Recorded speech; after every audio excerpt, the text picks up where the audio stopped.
오늘도 가정에서 수요 예배의 자리를 지키시는 의왕소망교회 성도님들을 주님의 이름으로 축복합니다.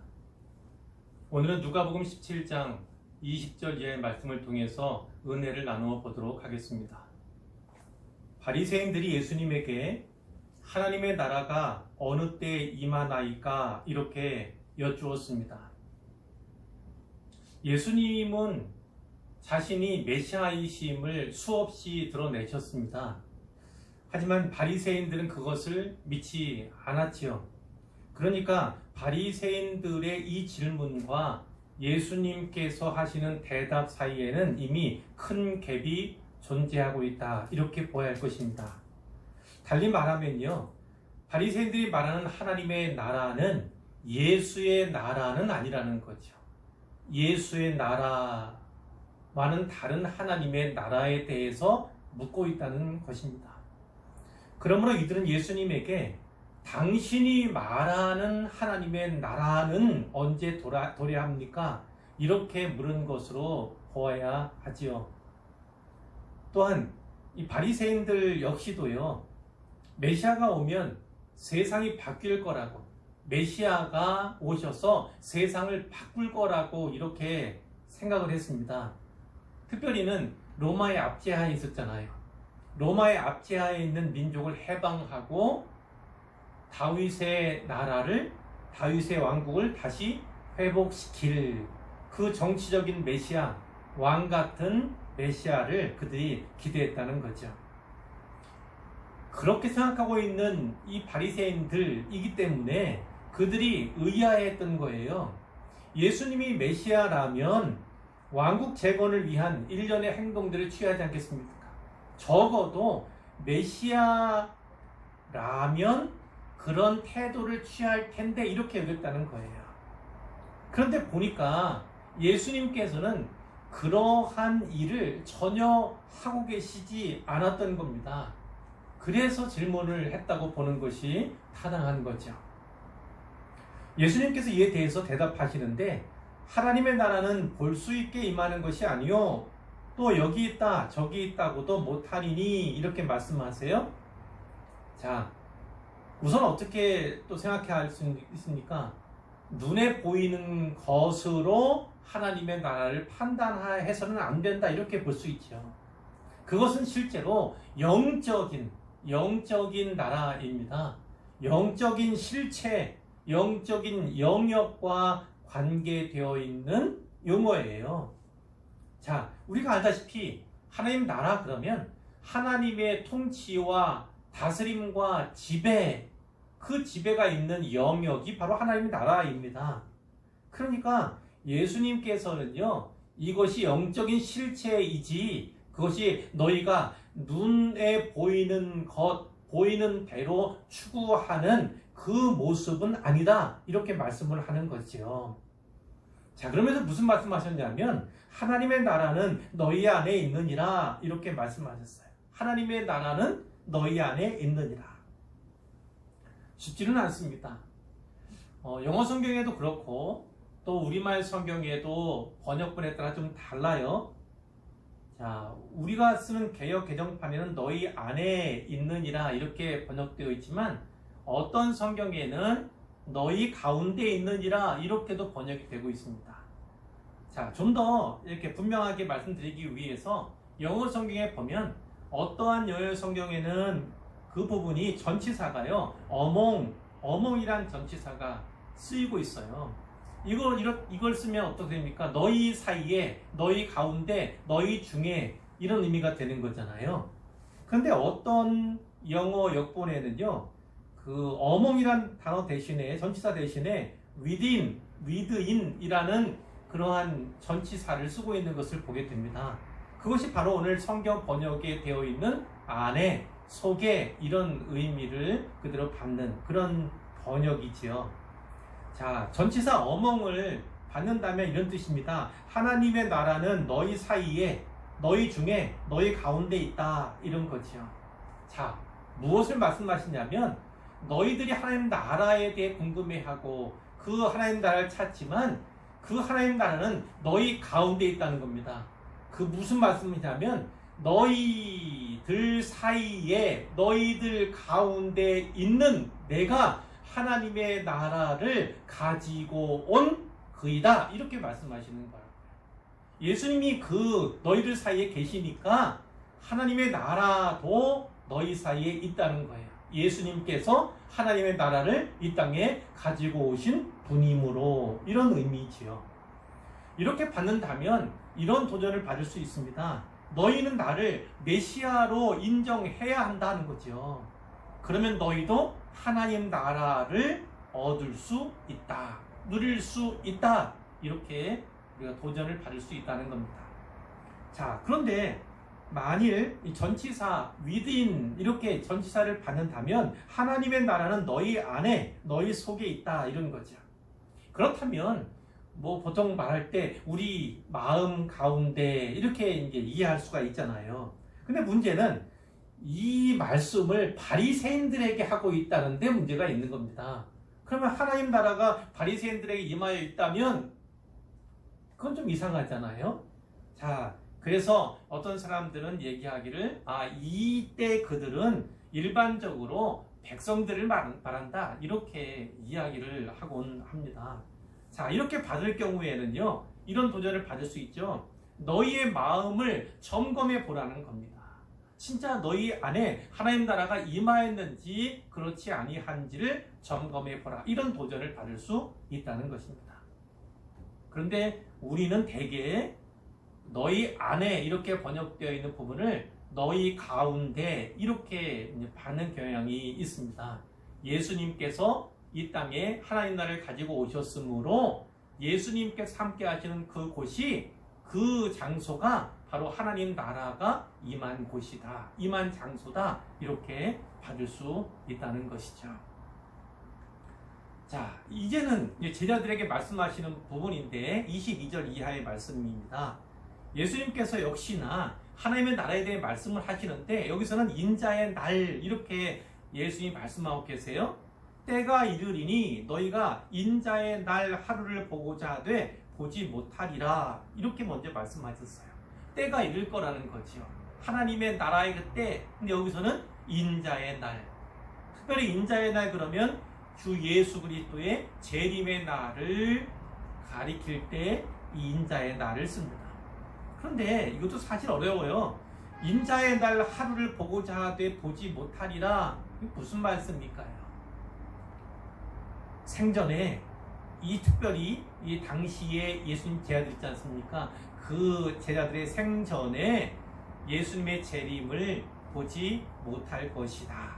너희가 살아있는 동안에는 주님이 내가 재림하지 않을 것이다. 이런 말씀으로 흔히 받습니다.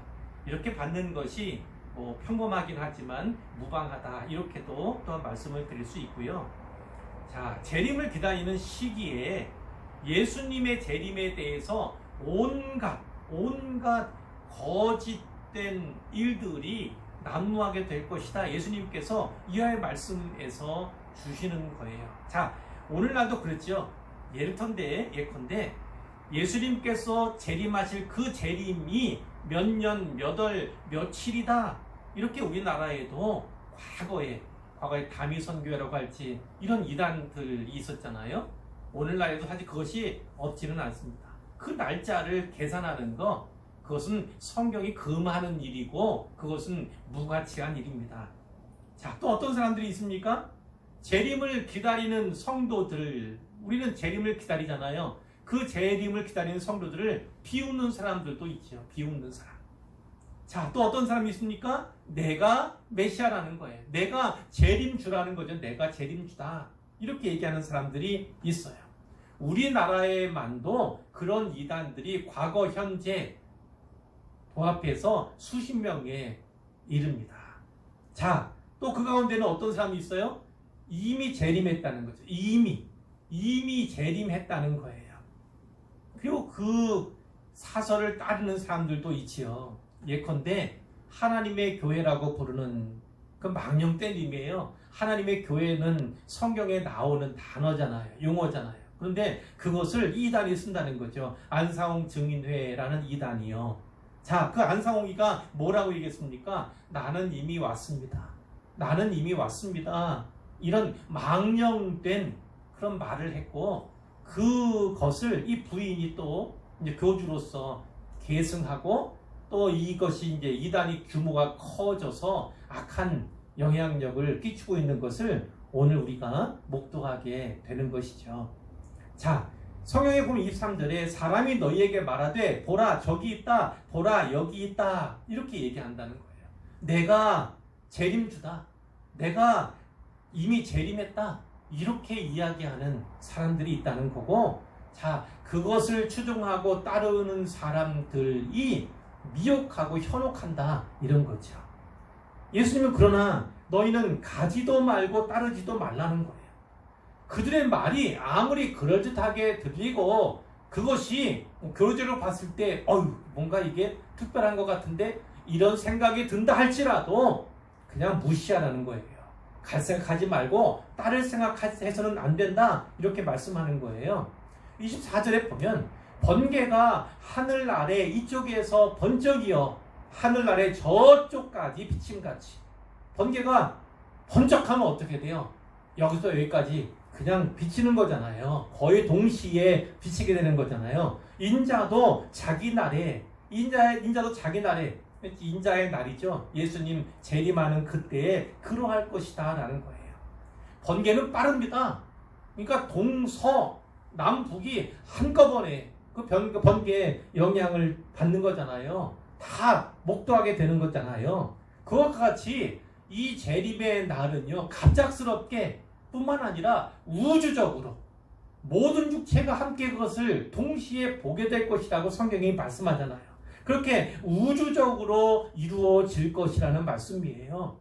모든 사람들이요, 동시에 직접 목격할 것이기 때문에 예수님이 재림하셨어, 누군가에게 이렇게 말할, 소식을 전할 필요가 전혀 없다는 그런 말씀이에요. 이 땅에 사는 모든 육체가 오시는 주님, 다시 오시는 주님을 배울 것이기 때문에, 목도하게 될 것이기 때문에 그것을 다른 이에게 전파하거나 주님이 오셨다 이렇게 이야기할 필요가 전혀 없을 거라는 말씀이에요. 그러니까 저기 있다, 여기 있다 이렇게 얘기해도 그것 따르지도 말고 갈 생각일랑 하지 말아라, 이렇게 예수님께서 말씀해 주시는 것이죠. 25절에 보면 그러나 그가 먼저, 그는 누굴까요? 예수님 자신이에요. 많은 고난을 받으며 이 세대에게 버림받아야 할지니라, 이렇게 말씀했어요. 자, 어떤 의미인지 아시죠? 예수님께서는 지금 예루살렘을 향해 가고 계시는 중이었잖아요. 자, 예수님은 얼마 안 있어 십자가 지실 거라고요. 그러나 사흘 만에 부활하실 거라고요. 그리고 승천도 하실 거예요. 그 승천하신 예수님께서 하늘에 계시다가 다시 오시는 거잖아요. 그런데 이 거짓 메시아, 이 메시아라고 또 재림주라고 자칭하는 이 이단 교주들은요, 사실 십자가의 경험이 없는 자들입니다. 부활의 경험은 당연히 없는 것이고요, 승천의 경험 없는 자들이에요. 그런데 어찌 다시 온다고, 어찌 재림한다고 이렇게 말할 수 있겠습니까? 그것은 귀담아 들을 가치도 없는 것이죠. 자, 이제 예수님께서는요, 그리스도의 재림이 불시에 이루어질 것이다, 불시에 이루어질 것이다, 그것을 말씀하시기 위해서 두 가지 예를 들고 계세요. 자, 하나는 26절에 나오는 노아의 때입니다. 노아 얘기. 그리고 또 하나는요, 롯의 때죠. 롯의 때. 28절 이하에 있습니다. 이 노아의 때와 롯의 때를 예로 들고 계시는 거죠. 26절에 노아의 때 말씀이 나오는데, 노아의 때에 된 것과 같이 인자의 때에도 그러하리라. 재림의 날도 마치 노아의 때에 있었던 일과 같을 것이다, 이렇게 예수님께서 말씀하시는 거라고요. 자, 노아의 때 어떤 일이었습니까? 노아가 방주에 들어가던 날까지. 노아는 전에도 우리가 함께 나눈 적이 있잖아요. 아주 오랫동안 아주 오랫동안 방주를 지었어요.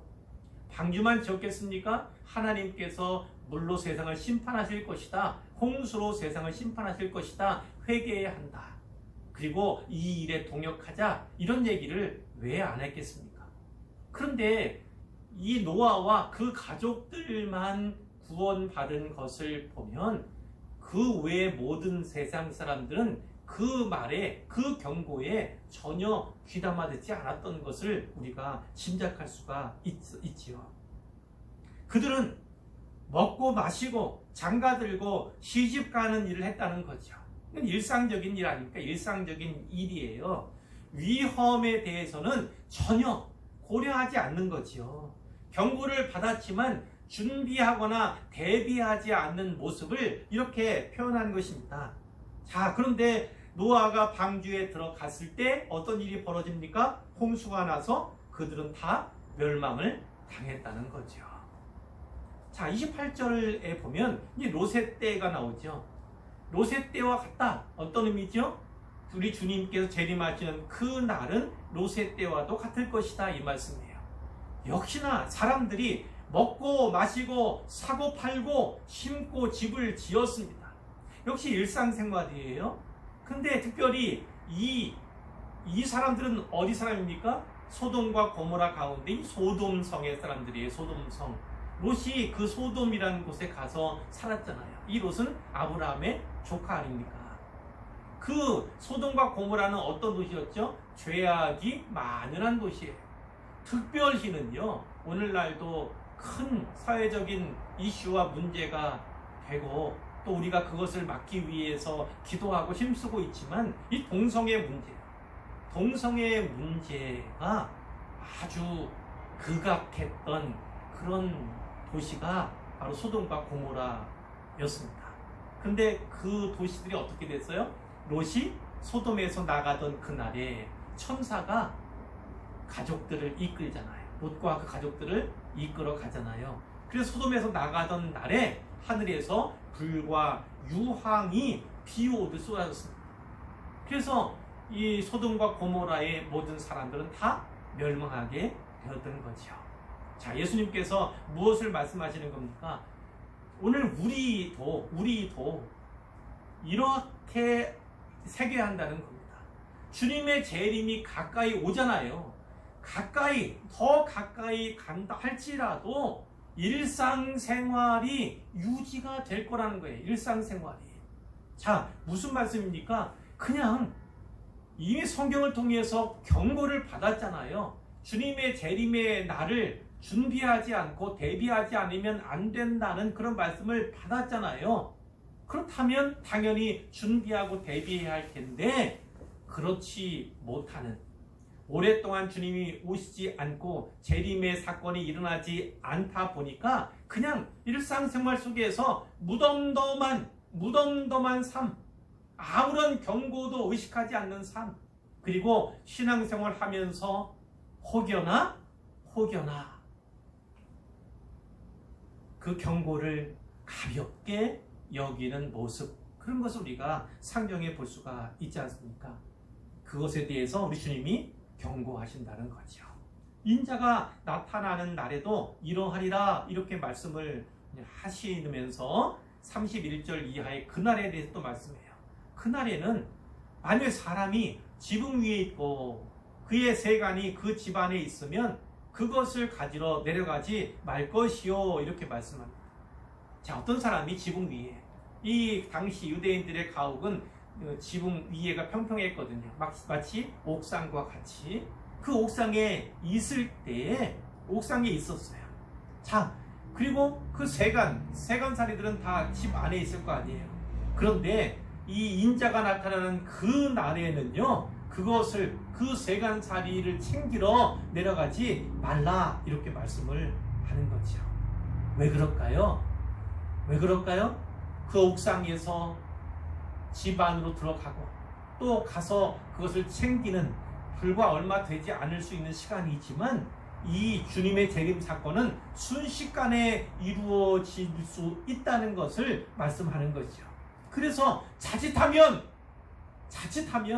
시간을 자칫하면 기회를 놓칠 수 있다. 이렇게 예수님께서 경고하시는 거예요. 뿐만 아니라 이제 주님의 날이 임하게 될 때는요, 세간살이가 전혀 필요 없어요. 물질적인 소유가 더는 필요치도 중요하지도 않게 된다. 이것도 말씀해 주시는 거예요. 자, 이어서 밭에 있는 자도 그와 같이 뒤로 돌이키지 말 것이니라, 이런 경고도 하셨잖아요. 그때 만일 밭에서 일을 하고 있다면, 밭에서 일하고 있는 중에 주님께서 다시 오시는 그 재림 사건이 일어나요. 자, 그렇다면 마찬가지로 성으로 들어가려고 하지 말라, 이렇게 말씀을 하는 거예요. 자, 그러면서 32절에 롯의 철을 기억하라, 이런 경고의 말씀을 주시잖아요. 천사들이 롯과 그 가족들을 인도해냈습니다. 소돔성에서 다 도망가게 이렇게 도와줬잖아요. 그러면서 무슨 얘기했냐면 뒤돌아보지 말라고 경고했어요. 자, 그런데 달려 도망하는 그 가운데서 소리 같은 거 안 들리겠습니까? 뭔가 돌아보시면 생각 안 들겠습니까? 하늘에서 불과 유황이 떨어지는 그 소리, 그리고 건물들이, 집들이 파괴되고 붕괴되는 그런 소리, 그리고 아비규 안에 그 고함 소리, 외마디 외침 소리, 이런 것들 들리지 않겠습니까? 하지만 아무도 그 경고처럼 뒤를 돌아보아서는 안 되었는데 롯의 아내가 그만 뒤를 돌아보았지 않습니까? 그래서 결국은 소금 기둥이 되었다고 성경이 말씀을 해주세요. 하나님의 경고의 말씀을 귀담아 듣지 않고 그 경고의 말씀을 잊어버린 자의 최후 종말이 어떠한가를 분명하게 보여주는 것이죠. 롯의 아내는 왜 그랬을까요? 아마도 남겨두고 온 것에 대한 집착, 미련, 그런 것들이 있지 않았을까, 이렇게 예측을 해볼 수 있고요. 하나님 나라의 축복보다 그 세상의 어떤 연락이랄까, 즐거움이랄까, 또 남겨둔 재물이랄까, 그것에 더 마음을 두는 사람들은 이렇게 될 것이다, 이렇게 성경이 우리에게 경고해 주시는 것이죠. 자, 33절에 보니까 이런 말씀이 있습니다. 무릇 자기 목숨을 보존하고자 하는 자는 잃을 것이요 잃는 자는 살리리라. 자기 목숨을 보존하고자 하는 자가 나오고, 자기 목숨을 잃는 자는 좀 더 적극적으로 말하면 자기 목숨을 버리는 자, 이렇게 말할 수 있잖아요. 두 종류의 사람이 나오는데, 자, 이게 무슨 뜻일까? 정확히 알 것 같으면서도 좀 알쏭달쏭한 면도 있긴 해서 이 뜻을 온전히 알 필요가 있어서요, 이제 비슷한 예수님의 말씀들을 찾아보았습니다. 자, 마태복음 10장 39절에 보면 자기 목숨을 얻는 자는 잃을 것이요 나를 위하여란 말이 들어있죠. 나를 위하여, 예수님이 말씀하시는 거예요. 자기 목숨을 잃는 자는 얻으리라, 이렇게 말씀하셨어요. 마태복음 16장 25절에도 보면 누구든지 나를 위하여 제 목숨을 잃으면 찾으리라, 이런 말씀을 하셨고, 마가복음 8장 35절에 보면요, 누구든지 나와 복음을 위하여 자기 목숨을 잃으면 구원하리라, 이런 말씀도 주셨어요. 여기에는 다 이 네 절에는요, 그 앞절에 다 어떤 얘기가 있냐면 자기 십자가, 자기 부인에 대한 예수님의 가르침이 앞에 있어요. 그것과 쌍을 이루어서 계속해서 나오거든요. 그것을 먼저 기억을 하시고요. 요한복음 12장 25절에 보면 이런 말씀이 있습니다. 자기의 생명을 사랑하는 자는 잃어버릴 것이요 이 세상에서 자기의 생명을 미워하는 자는 영생하도록 보존하리라, 이런 말씀이 있어요. 이 말씀 앞에는 어떤 말씀이 있냐면 한 알의 밀이 땅에 떨어져 죽지 아니하면 한 알 그대로 있고 죽으면 많은 열매를 맺느니라, 이런 말씀이 앞에 있다고요. 자, 오늘 본문 말씀과 비슷한 그런 절들을 복음서에 제가 찾아서 말씀을 드린 건데, 자, 오늘 본문 말씀 빼고는 다른 말씀 모두가 다 하나같이 자기 부인, 자기 십자가 또는 땅에 떨어져서 썩는 한 알의 밀알, 이런 말씀 뒤에 나오고 있음을 우리가 주목할 필요가 있죠. 그리고 잘 기억하셨을지 모르는데, 제가 읽어드린 그 말씀들 가운데 맨 뒤에 뭐가 있냐면, 얻으리라, 찾으리라, 구원하리라, 영생하도록 보전하리라, 이런 약속의 말씀이 각기 다 들어있는 것을 본문에서 살펴볼 수가 있습니다. 자, 오늘 보면 17장 33절에 보면, 무릇 자기 목숨을 보존하고자 하는 자는 잃을 것이요 잃는 자는 살리리라, 이런 말씀이 있잖아요. 내가 내 목숨을 보존하고자 하면 어떻게 된다고요? 결국은 잃을 수밖에 없는 겁니다. 생명을 잃을 수밖에 없어요.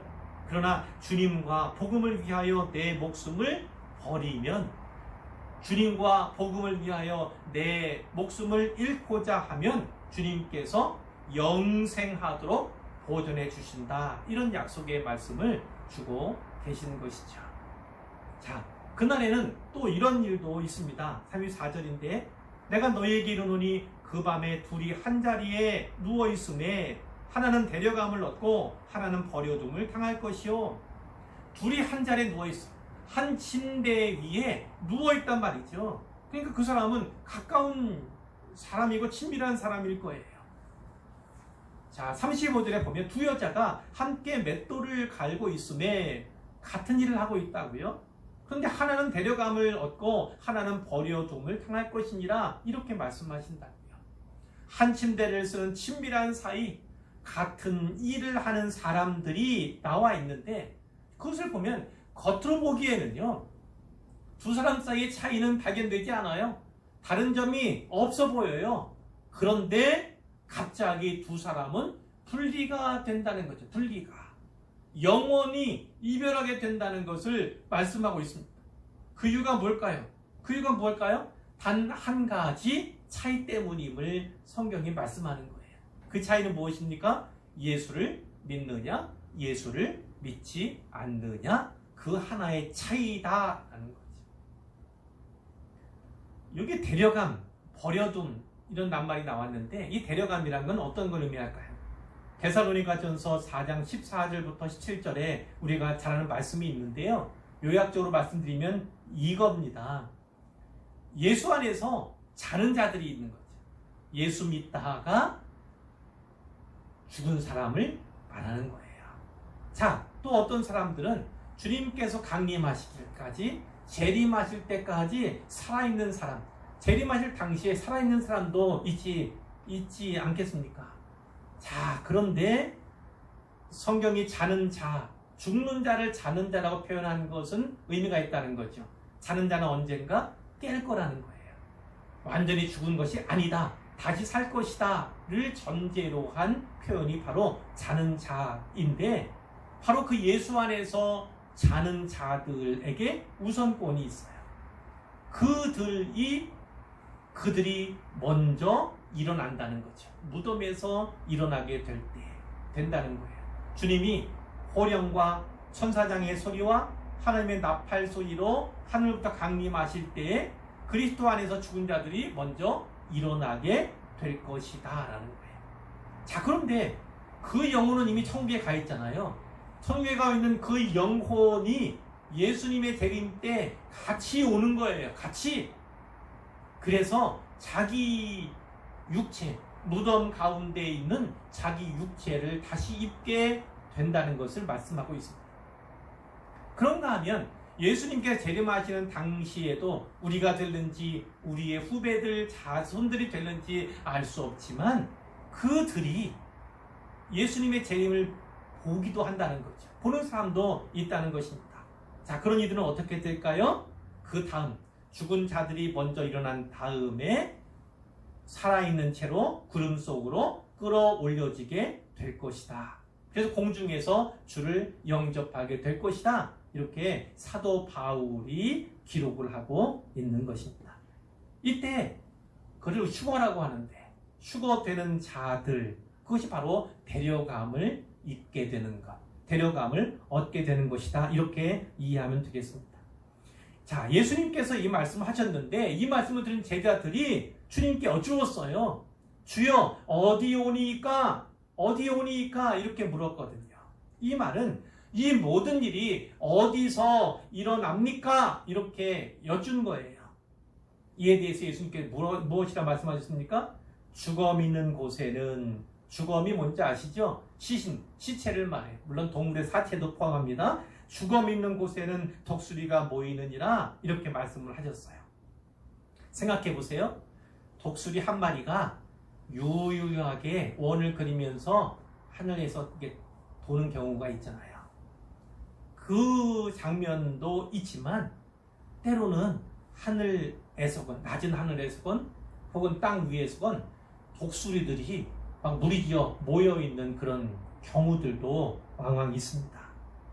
독수리들이 떼를 지어서 모여있을 때는 이유가 있는 거예요. 이유가. 그 이유가 무엇이냐면 바로 주검이 있다는 거죠. 동물의 사체나 시신이 있을 경우에 그 독수리들이 떼를 지어서 모이게 되는 것입니다. 자, 무엇을 말씀하는 거예요? 독수리가 모여있는 건 그것이 바로 주검이 거기에 있다는 것을 의미한다. 예수님이 이 말씀하고자 하신 겁니다.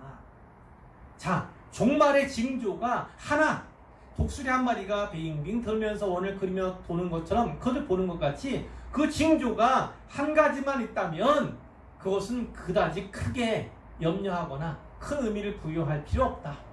그러나 많은 징조들이 마치 독수리가 무리를 지어 있는 것 같이 그렇게 많은 징조들이 나타난다면 주님의 재림이 임박했음을 너희가 알아라, 알 수 있다. 이렇게 우리 주님께서 말씀하신 것입니다.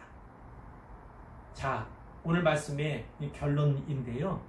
하나님 나라는 이중성이 있습니다. 이중성. 하나는 현재성, 하나는 미래성입니다. 그래서 영어로는요, already, not yet 이렇게 얘기를 합니다. 이미 임한, 이미 도래한 하나님의 나라, 그러나 아직 완성되지 않은 하나님 나라, 이렇게 구별하는 거예요. 하나님 나라가 완성이 되려면 주님의 재림의 때까지 우리는 기다릴 수밖에 없는 것이죠. 자, 그런데 이렇게 하나님 나라의 양면성이 있는데 제가 설교 제목을 이미 임한 하나님의 나라 이렇게 정했어요. 자, 정한 이유가 분명히 있겠지요. 주님의 재림을 통해서 완성될 그 미래적인 하나님의 나라를 누리려면요, 이미 임한 하나님의 나라, 주님께서 나에게 주신 하나님의 나라를요, 이 땅 가운데서 누리고 즐거워하는 경험이 있어야만 하기 때문에 제가 말씀을 드리는 거예요. 미래적인 하나님 나라는 우리가 현재적인 하나님의 나라를 누리고 경험할 때에만 가능하다. 이렇게 말씀을 드리기 위해서 제가 이미 임한 하나님의 나라 이렇게 제목을 정한 것입니다. 그럼에도 불구하고 우리는 주님의 재림의 날을 기다려야죠. 사모함으로 기다려야 되고 대비하고 준비해야만 하는 것입니다. 오늘 본문에 나오는 것처럼 주 예수 재림의 날은요, 노아의 때와 같이 또 노새의 때와 같이 갑자기 진행이 됩니다. 그래서 누군가는 데려가고 데려감을 입고 누군가는 버려둠을 남겨둠을 당한다는 것이 오늘 성경의 증언인데요. 그 데려감을 당하는 것 혹은 남겨둠을 당하는 것이 바로 지금 오늘에 의해 결정된다는 사실을 꼭 기억하시기를 바랍니다. 우리는 오늘 예수 그리스도의 초림 그리고 재림 그 사이에 살아가는 사람들이에요. 그래서 텐션, 영어는 텐션이지만 긴장감을 가지고 살아야 한다, 그렇게 말씀을 드릴 수가 있습니다. 예를 든다면 이런 거예요. 제가 우스갯소리로 이런 얘기를 한 적이 있죠. 제가 대학 다니던 오래전에 이런 우스갯소리가 있어요. 당황과 황당 이런 얘기가 이제 있었거든요. 뭐 재밌는 얘기예요. 자, 당황과 황당은 한자가 조금 비슷하지만 좀 다르기도 합니다. 그런데 이 당황을 어떻게 예로 들었냐면 길을 가다가 갑자기 소변이 마려운 거예요. 그런데 화장실을 찾을 수가 없어요. 마침 그 담벼락 앞에 트럭이 하나 서 있었어요. 아, 트럭을 의지해서 소변을 봐야겠다. 어떤 사람이 그렇게 소변을 보고 있는 거죠. 길 가다가 갑자기 소변이 마렵고 또 화장실조차 마땅한 소변을 볼 만한 곳이 찾을 수 없다면 얼마나 당황스럽습니까? 그래서 당황 이렇게 표현을 하는 것이고, 자, 황당에 대해서는 이런 거예요. 소변을 보고 있는데 아니 이 차가 갑자기 시동을 걸더니 앞으로 가는 거예요. 움직이는 거예요. 처음에 몇 발짝 따라가지 않겠습니까? 그리고 나서는 사람들이 보이는 그런 곳으로 혼자 남겨지겠지요. 자, 이것을 황당 이렇게 우스갯소리로 표현한 것을 제가 기억을 하고 있습니다. 그래서 말씀을 드리려는 거예요. 당황하지 않으려면요. 당황하지 않으려면. 자, 이렇게 얘기할 수 있죠. 어떤 사람은 성경의 말씀이 진리가 아니라고, 누군가에게 전해드린 성경 말씀이 가짜라고 이렇게 여기는 사람도 있습니다. 그런데 주님께서 다시 오시는 그 날, 그 재림의 날에는 분명히 모든 육체가 다 알게 될 거예요. 아, 성경 말씀이 진짜였구나. 성경 말씀이 진짜였구나. 그것을 모두가 다 알게 될 것이라고요. 그러나 그때는 이미 늦은 거예요. 늦은 때가 될 것입니다. 자, 또 하나는 이겁니다. 황당에 대한 이야기인데, 나는요 신앙생활 오랫동안 했고 나름대로 신앙생활 잘 했다고 생각을 했는데, 성경에서 주님께서 말씀하시는 것처럼 나는 너를 모른다, 나는 너를 도무지 모른다, 이런 경우가 있을 수 있습니다. 있을 수 있어요. 나는 신앙생활 잘했다고, 당연히 구원받고 당연히 하나님 나라에 갈 거라고 생각은 하면서 생활해 왔는데, 살아왔는데 주님이 나를 알지 못한다. 나는 데려감을 당할 거라고 기대했는데 남겨둠을 당한다면 어떠한 모습이겠습니까? 세상에서 가장 당황스럽고 세상에서 가장 황당스러운 일이 바로 이런 일들이 아닐까, 이렇게 생각을 할 수가 있습니다. 이러한 당황스러움을 잊지 않으려면, 경험하지 않으려면 어떻게 해야 합니까? 대비하고 준비하는 삶입니다. 그 방법은 한 가지예요. 오늘 바로 예수 그리스도를 구주로, 구세주로 영접하는 것입니다. 그래야지 인생이 당할 수 있는 최고의 수치, 최대의 당황스러움을 면할 수 있는 거죠. 자, 또 하나, 인생이 경험할 수 있는 최대의 황당함을 면하려면 어떻게 해야 합니까? 깨어 있어야 한다는 겁니다. 예수 믿는 그리스도인이라고 생각이 든다면, 내가 스스로를 성도요 신자라고 여긴다면 늘 깨어 있어야 한다는 것입니다. 그리고 바른 믿음을 갖고 있는가를 늘 분별해야 하고요. 그리고 늘 새로운 믿음을 갖고자 힘쓰고 애쓰는 삶, 그것이 황당함을 면하는 길이다, 이렇게 말씀을 드릴 수 있겠습니다. 사랑하는 의왕소망교회 성도 여러분, 이 말씀을 잘 기억하셨으면 좋겠습니다. 그래서 예수님께서 이 땅 가운데 가지고 오신 그 하나님의 나라, 도래한 그 하나님의 나라를 나의 나라로, 내 안에 펼쳐지는 하나님의 나라로 이렇게 여기시고 또 경험하시고 체험하시고 누리시고 기뻐하시기를 바랍니다. 그래서 장차 임하게 될 미래적인 하나님의 나라, 그것을 담보로 얻는 우리 모두가 되기를 우리 주님의 이름으로 축원합니다.